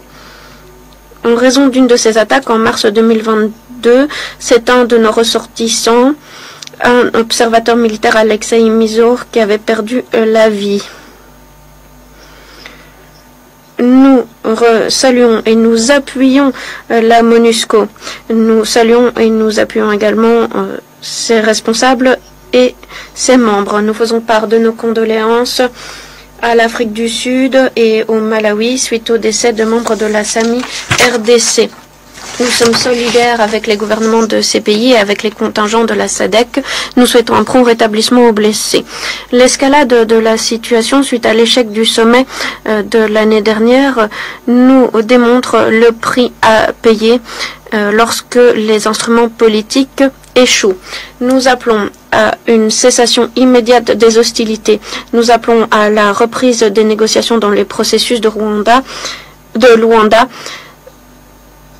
Et nous appelons également à la mise en œuvre des engagements pris dans le cadre du processus de Luanda de la part du Rwanda et de la RDC. Nous insistons sur le fait qu'un véritable processus politique ne pourra porter ses fruits qu'après la cessation de tout appui fourni à des groupes armés illégaux. Il s'agit avant tout du M23 et des FDLR. S'agissant des paramètres de relance du processus de Nairobi ou de toute autre initiative, c'est au Rwanda et à la RDC de le décider. Toutefois, il est clair que la question nécessite une approche vaste et une certaine souplesse de la part des deux parties. Sans solution de la sorte, il sera impossible de trouver une solution pérenne au conflit. Et il sera impossible d'éviter le pire dans cette situation. N'oublions pas également un élément central de la crise, l'exploitation illégale des ressources naturelles du pays. Nul ne l'ignore. La région de Rubaya est riche en minéraux et se trouve sous le contrôle du M23. On le sait tous. Ces activités criminelles impliquent également des acteurs que nous connaissons tous et qui s'enrichissent grâce à la contrebande de ressources naturelles entachées de sang dans l'est de la RDC. Nous sommes convaincus que la lutte pour l'accès à ces minéraux stratégiques constitue une des raisons centrales de la poursuite de la crise dont nous sommes les témoins. Nous appelons à nouveau tous ceux qui disposent d'une influence politique et économique dans la région à peser de tout leur poids auprès des parties concernées. Cela devrait nous permettre d'éviter une escalade comme nous avons pu le voir lors de la situation qui prévalait en 2012 et 2013. Dans le même temps, tous les autres membres du Conseil de sécurité doivent continuer de réagir de façon adéquate aux événements qui se déroulent dans l'est de la RDC. Nous comptons que nous pourrons trouver des moyens de mettre fin aux souffrances de la population civile et de garantir la reprise des négociations. En guise de conclusion, j'aimerais indiquer que nous ne devons pas non plus oublier que l'instabilité dans la région des Grands Lacs est en grande partie un reliquat de l'ère de la colonisation. C'est à cette époque que les grandes métropoles ont placé les bombes à retardement dont souffre aujourd'hui la région. Nous constatons que les Congolais sont las de ces violences et souhaitent simplement vivre sur leur territoire. La Russie, en tant que membre permanent du Conseil, mettra tout en œuvre pour que cela se concrétise. Je vous remercie. Je remercie le représentant de la Fédération de Russie et je donne la parole au Panama. Monsieur le Président, ma délégation remercie la présidence du Conseil pour la convocation de cette réunion d'urgence afin de nous permettre d'aborder la situation alarmante en République démocratique du Congo. Nous souhaitons aussi la bienvenue à Madame la ministre des Affaires étrangères de la République démocratique du Congo. Nous prenons acte en nous en félicitant du rapport de la représentante spéciale du secrétaire général en République démocratique du Congo et chef de la MONUSCO, Madame Bintou Keïta. Son rôle de chef de file s'avère essentiel en ces heures critiques. Nous sommes aussi solidaires de la mission Mme Keïta face aux menaces dont elle a fait état ce matin, menaces inacceptables. Nous remercions aussi le secrétaire général adjoint aux opérations de paix, M. Jean-Pierre Lacroix, et la sous-secrétaire générale Joim Souya pour leur contribution précieuse en ces heures difficiles qui touche directement des centaines de milliers de personnes déplacées. Le Panama est vivement préoccupé par l'escalade du conflit dans l'est de la République démocratique du Congo, caractérisé par les récentes avancées du groupe rebelle M23 au Nord Kivu. Avancées qui ont aggravé qui ont entraîné une détérioration de la situation humanitaire et sécuritaire déjà fragile. La récente offensive du M23 a intensifié les déplacements massifs de civils vers Goma, a entraîné des pertes irréparables, notamment le décès tragique du gouverneur militaire du Nord Kivu, le général de division Peter Chirimwami. Les avancées du M23, ainsi que la consolidation de l'administration locale de facto, représentent non seulement une menace grave pour la stabilité de la région, mais vont aussi directement à l'encontre des efforts de médiation et de paix déployés à l'international, notamment dans le cadre du processus de Luanda ou de Nairobi. Nous condamnons énergiquement les agissements du M23 et de tous ceux qui, directement ou indirectement, alimentent cette crise. Il est urgent que tous les acteurs agissent avec responsabilité, cessent immédiatement leur soutien sous quelque forme que ce soit aux groupes armés, faute de quoi les souffrances infligées au peuple congolais ne feront que croître. Monsieur le Président, ces événements menacent aussi la vie du personnel de l'ONU et limitent leur capacité de s'acquitter efficacement de leur mandat. À la lumière de ce qui précède, il est essentiel que le Conseil appuie encore la MONUSCO et s'exprime à l'unisson, garantissant les ressources, le soutien nécessaire pour qu'elle puisse faire face aux défis actuels et protéger les populations les plus vulnérables. Nous rejetons et condamnons énergiquement les attaques visant le personnel des Nations Unies.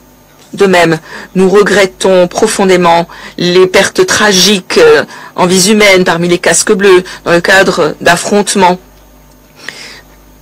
en province du Nord Kivu, République démocratique du Congo.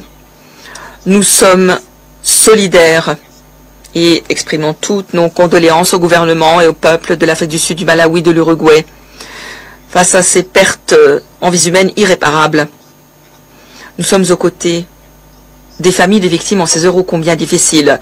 Nous rendons hommage au courage, au sacrifice de ceux et celles qui ont fait preuve d'un dévouement exemplaire et s'attachent à cette noble mission de préservation de la paix et de la sécurité internationale. Nous remercions aussi les pays fournisseurs de contingents de la mission qui contribuent à protéger les civils et à encourager la stabilité dans le pays.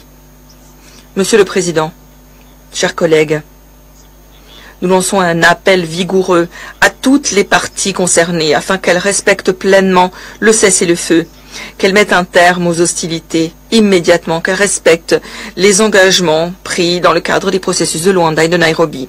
De même, nous réitérons l'urgente nécessité de reprendre les négociations dans le cadre du processus de Nairobi, en reconnaissant qu'un dialogue inclusif impliquant tous les acteurs concernés est essentiel pour parvenir à une solution politique durable. Monsieur le Président, en guise de conclusion, le Panama réaffirme son engagement ferme et indéfectible en faveur de la souveraineté et de l'intégrité territoriale de la République démocratique du Congo.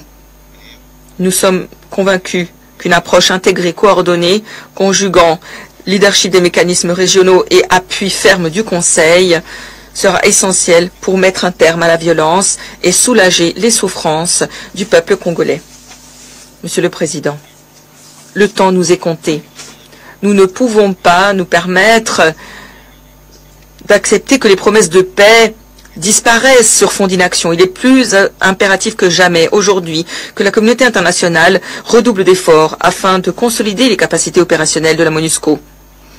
L'histoire ne nous jugera pas à l'aune de nos intentions, mais à l'aune de nos actions. Ce n'est sur la base d'un engagement ferme et d'actions concrètes que nous pourrons avancer vers la paix. Merci. Je remercie le représentant du Panama pour son intervention. La parole est maintenant à la République de Corée. Merci, Monsieur le Président, d'avoir convoqué cette réunion d'urgence. Je remercie la représentante spéciale Keita, le secrétaire général adjoint Lacroix, la sous-secrétaire générale MSUA pour leurs exposés pertinents. Je salue la ministre des Affaires étrangères Wagner de la RDC et les représentants permanents du Rwanda, de l'Angola, de l'Afrique du Sud, de l'Uruguay et du Burundi.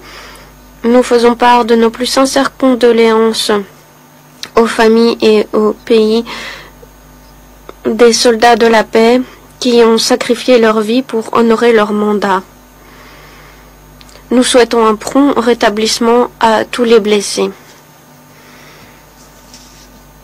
J'aimerais mentionner 4 points au sujet de l'évolution préoccupante de la situation sur le terrain. Premièrement, nous condamnons le plus fermement possible l'offensive menée par le M23 dans le Nord Kivu.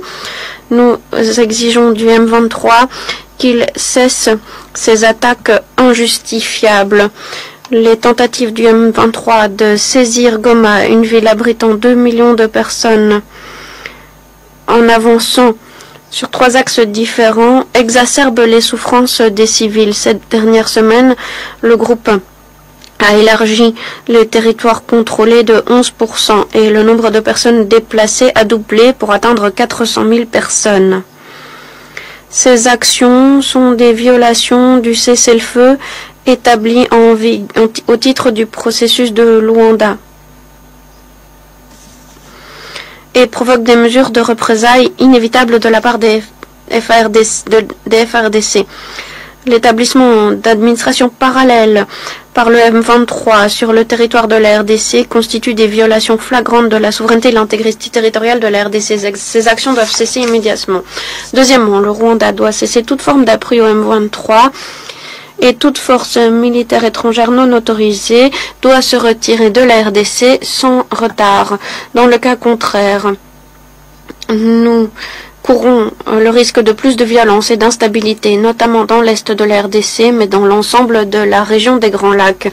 Qui plus est, l'implication de forces du Burundi et d'autres forces, avec l'ouverture de nouveaux fronts au sud Kivu, d'où s'est déjà retiré la MONUSCO, augmente le risque d'une escalade de la crise et d'un conflit à l'échelle de la région. Troisièmement, la sûreté et la sécurité des casques bleus doit être garantie. C'est une priorité dans la mise en œuvre de leur mandat.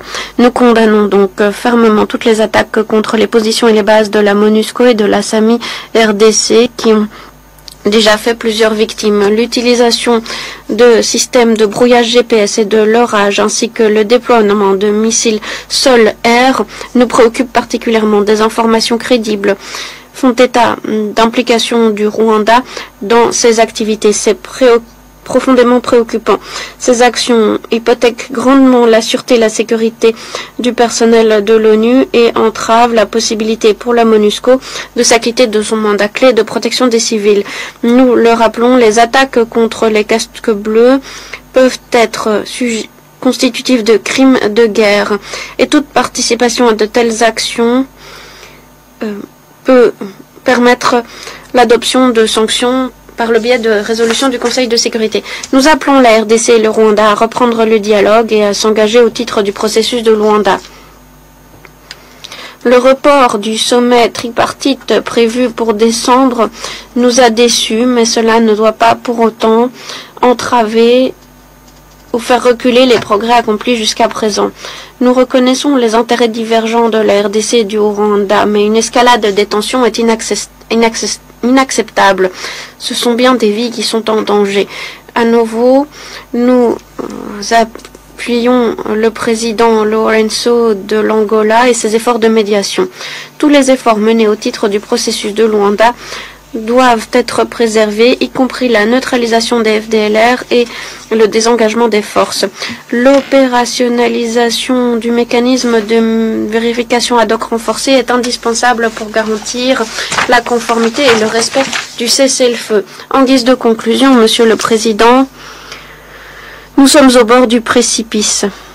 Alors que plus de violence et d'instabilité frappent l'Est de la RDC, ma délégation appelle urgemment à la désescalade et appelle toutes les parties à reculer de ce précipice. Je vous remercie. Je remercie le représentant de la République de Corée pour son intervention. Je donne maintenant la parole à son Excellence Madame Thérèse Kayikwamba Wagner, ministre d'État, ministre des Affaires étrangères, de la coopération internationale et de la francophonie de la République démocratique du Congo. Merci, Monsieur le Président. Monsieur le Président, distingués membres du Conseil, permettez-moi, au nom du gouvernement et du peuple de la République démocratique du Congo, d'exprimer nos remerciements pour la convocation de cette réunion dans un si bref délai. Nous saluons l'engagement de la présidence algérienne et nous reconnaissons la contribution des États-Unis lors de la précédente présidence. Nous exprimons également notre gratitude au secrétaire général des Nations Unies, son Excellence Antonio Guterres, et saluons les contributions essentielles de Mme Bintou Keïta, M. Jean-Pierre Lacroix et Mme Joyce Msuya, dont les efforts soutiennent la paix et la sécurité dans notre pays. Avant de poursuivre mon intervention, je souhaiterais marquer une pause pour rendre hommage au sacrifice ultime consenti au cours des dernières 72 heures par les soldats de la paix de la MONUSCO et de la communauté de développement d'Afrique australe SADC en République démocratique du Congo. J'honore également la bravoure des forces armées de la République démocratique du Congo et la mémoire des populations congolaises civiles martyrisées par le Rwanda. Monsieur le Président, distingués membres du Conseil, l'histoire nous convoque aujourd'hui ici dans cette enceinte où se scelle le destin des nations. Elle ne tolère ni l'indifférence ni l'hésitation. Ce que traverse la République démocratique du Congo n'est pas un conflit parmi d'autres, mais une agression délibérée et méthodique contre un État souverain. Une violation flagrante des principes fondateurs de cette organisation et une atteinte intolérable à la paix et à la sécurité internationale. La République démocratique du Congo attend légitimement de ce Conseil qu'il agisse avec fermeté et diligence pour protéger la paix et la sécurité internationale et imposer le droit international, un pouvoir qui lui est exclusivement conféré par la Charte des Nations Unies. Monsieur le Président, en cet instant même, alors que je me tiens devant vous, une attaque d'une gravité inouïe se déroule sous les yeux du monde. De nouvelles troupes rwandaises ont franchi les bornes 12 et 13 du poste frontalier séparant Goma de Gisenyi, pénétrant sur notre territoire en plein jour, dans une violation ouverte et délibérée de notre souveraineté nationale. C'est une agression frontale, une déclaration de guerre qui ne se cache plus derrière des artifices diplomatiques. À Goma, les forces armées de la République démocratique du Congo, soutenues par les troupes des Nations Unies et de la SADC, défendent la ville et sa population sur plusieurs fronts, avec la bravoure et la détermination que seule la juste et noble cause de défendre son droit légitime d'exister peut insuffler. Mais ce combat ne se limite pas au champ de bataille. Plus de 3 millions de civils, ainsi que des humanitaires, sont pris en otage par les agresseurs. utilisés comme des boucliers dans une stratégie cynique de terreur et de chaos. Les signes ne trompent pas, le Rwanda se prépare à orchestrer un carnage à ciel ouvert, avec une brutalité qui rappelle les heures les plus sombres de notre histoire. Il est impératif que les combats cessent immédiatement. Chaque heure qui passe rapproche notre région d'une tragédie d'une ampleur insoutenable. Nous refusons de voir se répéter le cauchemar de 1996, ce chapitre sombre de l'histoire africaine que nous pensions clos. Aujourd'hui, les victimes ne sont pas seulement congolaises. Cette attaque est dirigée contre l'Afrique tout entière, que dis-je, contre l'humanité entière. Les balles rwandaises frappent indistinctement les Sud-Africains, les Tanzaniens, les Malawites, les Burundais, les Uruguayens, tous frères et sœurs venus pour la paix. Et que dire de vous, membres de ce Conseil? Cette agression ne vise pas seulement la République démocratique du Congo, elle est dirigée contre vous. Votre mission, contre vos soldats de la paix que vous avez mandatés pour protéger et non pour être pris pour cible. Laissez-moi être clair, chaque minute qui passe sans action décisive de ce Conseil est une victoire pour l'agresseur. Chaque hésitation fragilise la crédibilité des Nations Unies et condamne des innocents à l'indicible. Monsieur le Président, Mesdames et Messieurs, le monde vous regarde, il est temps d'agir. Depuis le 6 janvier 2025, les forces de défense du Rwanda et leurs supplétifs du M23 intensifient leurs attaques en violation flagrante du cessez-le-feu du 4 août 2024, occupant les localités stratégiques telles que Katale, Louchébéré, Massissi Centre, avant de progresser vers Bweremana, Minova et Kalungu. Ces attaques aggravent une situation humanitaire déjà catastrophique, provoquant le déplacement de millions de Congolais et visant à chasser les civils de leur foyer pour établir une administration parallèle et modifier la configuration de la région.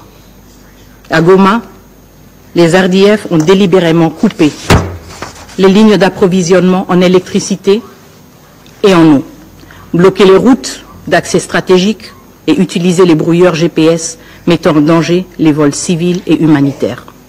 Le 19 janvier 2025, l'hôpital de Médecins sans frontières à Massissi Centre a été frappé par une roquette, blessant 2 humanitaires. Ces actes, comme les attaques répétées contre les camps de déplacés, illustrent une violation manifeste du droit international humanitaire et révèlent l'objectif des RDF et du M23. Semer la terreur et paralyser l'assistance humanitaire. Nous mettons en garde contre le piège du prétexte fallacieux avancé par le gouvernement rwandais qui brandit la protection d'une de nos nombreuses minorités comme justification de son ingérence. La réalité est tout autre. Aujourd'hui, dans les camps de déplacés congolais, les victimes sont de toutes les ethnies, y compris les Tutsis congolais qui subissent le même sort tragique que leurs concitoyens face à la violence des forces armées rwandaises et du M23. Alors que nous faisons face à cette catastrophe humanitaire, il est clair que cette crise est directement liée au pillage économique de notre pays. Le dernier rapport du groupe d'experts des Nations Unies révèle l'ampleur du pillage orchestré par le Rwanda. Chaque mois, plus de 150 tonnes de coltan sont illégalement extraites et acheminées vers le Rwanda, où elles sont frauduleusement étiquetées pour l'exportation. Ce commerce illicite compromet la souveraineté de la RDC et finance directement les activités militaires des forces armées rwandaises et du M23. À Rubaya, le site le plus grand d'exploitation de coltan de la région, les RDF et le M23 ont établi une administration parallèle, exploitant nos ressources et imposant leur contrôle sur les populations locales en toute impunité. Ces activités doivent être sanctionnées. Cependant, cette exploitation illégale n'est qu'un aspect de l'agression menée par le Rwanda. Depuis le début de leur campagne de terreur en 2022, les RDF et le M23 ont systématiquement ciblé les forces de maintien de la paix. Le 24 janvier 2025, le général-major Peter Chirimwami Nkuba, gouverneur militaire du Nord Kivu, a été lâchement assassiné par les forces armées rwandaises alors qu'il commandait sur la ligne du front.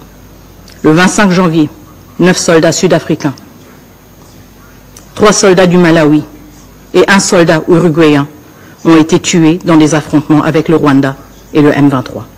Un char des Nations Unies a été incendié, marquant un nouveau seuil dans l'hostilité ouverte envers les institutions multilatérales. Par ailleurs, une compagnie de casques bleus tanzaniens à Kanyabayonga reste jusqu'à présent encerclée et coupée de tout approvisionnement par les RDF et le M23. Le dernier rapport du groupe d'experts révèle également l'utilisation par les RDF et leurs supplétifs d'un arsenal sophistiqué. Missiles solaires, mortiers guidés par GPS et missiles anti-chars. Ces violations flagrantes du régime d'embargo sur les armes et le droit international humanitaire menacent gravement la paix et la sécurité de la région des Grands Lacs. Ces trois dimensions, humanitaire, économique et sécuritaire, révèlent une réalité incontestable. Une agression systématique et coordonnée contre la République démocratique du Congo par le Rwanda. Monsieur le Président, distingués membres du Conseil, le processus de Luanda, conçu pour offrir un cadre de résolution pacifique, a été saboté par l'intransigeance du Rwanda. Chaque engagement pris à Luanda a été piétiné, à commencer par le cessez-le-feu du 4 août. Aussi, depuis l'établissement du mécanisme de vérification ad hoc renforcé à Goma le 5 novembre 2024, le Rwanda n'a jamais envoyé ses 3 experts militaires pour superviser la mise en œuvre du dit cessez-le-feu. Rappelez-vous, lors de notre dernière réunion du 8 décembre dans cette salle, le représentant permanent du Rwanda avait affirmé que les experts étaient en route pour Goma. Aujourd'hui, 82 jours plus tard, ils ne sont toujours pas arrivés. Le 15 décembre, le Rwanda a sciemment saboté le sommet convoqué par le facilitateur du processus de Luanda, son Excellence João Lourenço, en ignorant son invitation. Et le 23 janvier, le président du Rwanda a surpris le monde entier en sollicitant la médiation de la Turquie, s'éloignant ainsi des principes de solutions africaines aux problèmes africains. Malgré ce mépris flagrant affiché par le Rwanda pour le processus de Luanda, la République démocratique du Congo reste pleinement engagée et réitère sa confiance en son Excellence João Lourenço. Ce processus, endossé par l'Union africaine, demeure le seul cadre légitime pour une solution politique au conflit entre la République démocratique du Congo et le Rwanda. Ce cadre, exclusivement interétatique, ne saurait inclure des acteurs non étatiques ni les élever au même rang que des États souverains. La République démocratique du Congo rejettera toute tentative d'inclusion du M23 dans le processus de Luanda, l'orientant plutôt vers son cadre légitime, le processus de Nairobi, sous la facilitation de son Excellence Uhuru Kenyatta. La République démocratique du Congo renouvelle toute sa confiance en lui et rejette toute tentative visant à diluer les efforts de la médiation. Monsieur le Président, distingués membres du Conseil, malgré les alertes répétées du gouvernement congolais depuis 3 ans, ce Conseil est resté passif. Ce Conseil ne peut se contenter de déclarations de préoccupation ou de rester simplement saisi de la question. Son mandat, son devoir est de protéger la paix et la sécurité internationale, de défendre la vie humaine sans distinction d'origine, de race, de religion ou de genre. Ce Conseil est le garant de l'espoir et de la foi en des jours meilleurs, des jours de paix, de développement et de prospérité. C'est pourquoi nous appelons ce Conseil à agir de manière décisive et immédiate, conformément aux preuves accablantes fournies par le dernier rapport du groupe d'experts. Voici les actions concrètes que nous exigeons. Le Conseil de sécurité doit ordonner immédiatement la fin des hostilités par le Rwanda et exiger le retrait immédiat des troupes rwandaises présentes sur le territoire congolais. Le Conseil de sécurité doit imposer des sanctions ciblées, incluant le gel des avoirs et l'interdiction de voyager, non seulement contre les membres identifiés de la chaîne de commandement des forces armées rwandaises, mais aussi contre les décideurs politiques responsables de cette agression. Le Conseil de sécurité doit imposer un embargo total sur les exportations de tous les minerais étiquetés comme rwandais, en particulier le coltan et l'or, afin de mettre fin à l'exploitation illégale des ressources naturelles de la République démocratique du Congo. Le Conseil de sécurité doit révoquer immédiatement le statut du Rwanda en tant que contributeur de troupes aux missions de paix des Nations Unies. Il est inconcevable que ce même pays qui contribue aux missions de la paix des Nations Unies est celui qui participe maintenant activement, directement, aux attaques contre les soldats de la paix. Le Conseil de sécurité, finalement, doit instaurer un régime de notification systématique pour toute vente et transfert d'armes au Rwanda par les États membres ou des entités privées. Cela garantira que ces armes ne soient pas utilisées pour équiper des groupes armés sous embargo tels que le M23. Monsieur le Président, distingués membres du Conseil, ce Conseil est à un tournant majeur. L'indécision et l'inaction ne peuvent plus être tolérées face à une crise qui menace de plonger notre pays et la région dans un chaos absolu. Chaque jour de retard alimente l'agresseur et affaiblit les principes mêmes qui fondent cette organisation. Nous appelons donc ce Conseil à utiliser pleinement l'ensemble des dispositions et mesures prévues par le chapitre 7 de la Charte des Nations Unies afin de préserver la paix et de protéger la souveraineté de la République démocratique du Congo. Le peuple congolais nourrit une aspiration profonde, celle de vivre en sécurité, de bâtir un avenir prospère et de contribuer activement aux côtés des nations du monde à un ordre international fondé sur le respect du droit et des principes de justice. Cette aspiration ne sera pas étouffée.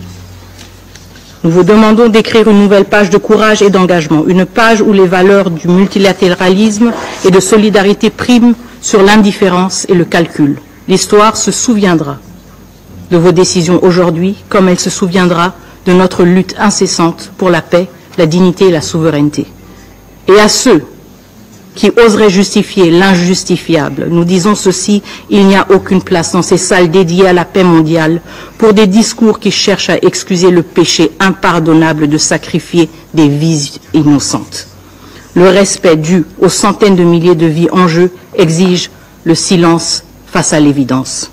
Face à l'adversité, le peuple congolais se distingue par une résilience, une dignité et une détermination qui imposent le respect.